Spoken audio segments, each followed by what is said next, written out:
Good morning. Today we are going to talk about leadership and what leadership truly entails. There are those who are chosen to lead, and there are those who become leaders by default, or those who become leaders by engagement. What kind of leader are you? Now, we have two types, or maybe several types of leadership. We have the transactional leadership, we have the transformational leadership, we have the laissez faire leadership, and we have the servant leadership. And today I'm going to propound a theory of leadership by propensity, sort of like a soft leadership, a leadership where you lead without actually leading. And theories after theories and studies after studies have shown that such leadership tend to be more effective. Again, effectivity is actually contingent upon how those you lead respond to your leadership style. Don't confuse management with leadership. You can manage a certain group of people without actually leading them. If you're forceful, if you're a forceful leader, meaning you manage by force, you may not be a leader in the true sense of leadership. Now, if you lead by helping those you are leading to understand the task before them, then it can be said that you are a leader by example, a sort of leader by propensity. In my forthcoming book, I will be talking about leadership and the theory of propensity, how propensity or leadership by propensity can actually create effective leadership. Now, transactional leadership, a leadership where you incentivize your followers to do the task, has shown that when the incentives are no longer there, the followers lose interest in the task before them. But if you motivate them and increase their morale to follow, to do what they are supposed to do, then you will have creativity and even innovation. Innovation comes about when there is a bottom up leadership style. When you lead from the bottom, you allow people to use their creativity, talent, and skill to contribute to any task. But when you dictate from the top, as we've seen in so many political styles, like with Putin and so forth, where leaders tend to dictate what needs to happen or shouldn't happen, then you have a dictatorship or tyranny. And such leaders often expose themselves to being toppled and, of course, being taken out by brutal force. But if you lead by soft leadership, meaning if you live through soft leadership, you can actually motivate your followers to believe in your leadership style to where they become transformed. That's where transformational leadership comes into the theory, where you actually motivate your people.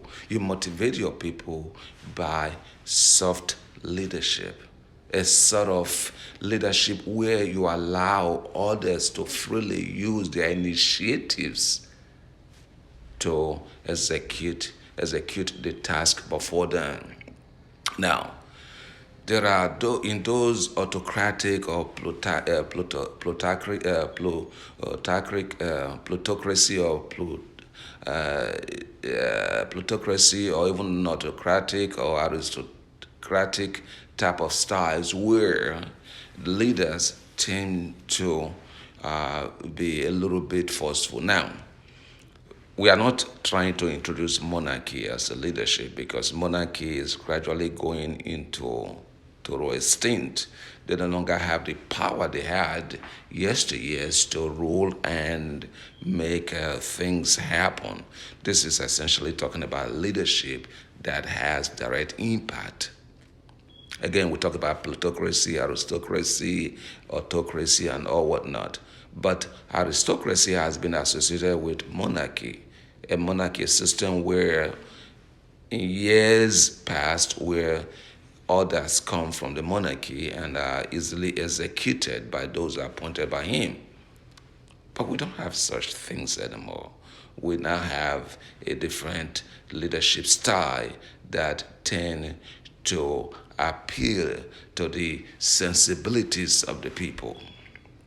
Now, going back to leadership, in my theory, you can have micro leadership or macro leadership. Micro leadership is when you lead less than 100 people. Now, micro leadership can also entails you being in charge of your family, leading your family, or even leading a group of 5 or 6 people in a construction site or anywhere. The macro is when you lead masses of people, when you are in charge of lots of people, a government of the people, by the people, on the people. When you lead an entire population of people that chose you to lead them, or in the military junta, as happened in Niger, where the military took over the government and a democratically elected government, and a military junta like that becomes a different facet of leadership. It becomes a leadership by force, a leadership that is against the will of the people. That's when you impose your will on the people, when you are not chosen by the people to rule. And to be an effective leader, you have to lead a government, a system, a province, or any form of leadership by making sure that your leadership is almost corrupt free. You see, I use the word almost. I use the word almost because it is hard to actually have a corrupt free society, even here in the United States of America, a country that has a presidential system of government, a country that elects its leaders either by popular vote or by electoral vote. You see corruption. People are still accused of corruption because corruption is going to be everywhere. Wherever you have human beings, wherever you have humans leading a society or a government, you're going to have some elements of corruption. But when it becomes endemic, when it becomes rampant, that's when it becomes a disservice. That's when it becomes retrogressive. That's when it brings down a system, as we have seen in so many countries, in developing countries. In China, for example, where corruption is endemic, they are able to still move ahead because of the use of communist inclined force. I said communist inclined force, meaning a system where dictatorship is a form of norm, meaning the government is led by a communal dictatorial type of leadership. Now, going back to the presidential system of government in the US here, where people choose their own leadership. So there is still corruption because, as you've rightly heard from Trump, there is corruption, and well, that's open to discussion as to who perpetrates the corruption, and who do not.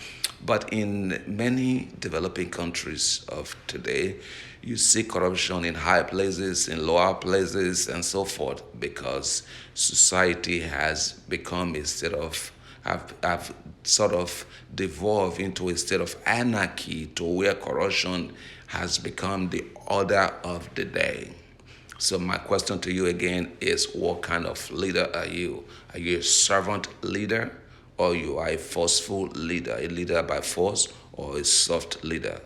Until next time, my good friends, have a great day and make sure you be a good leader. It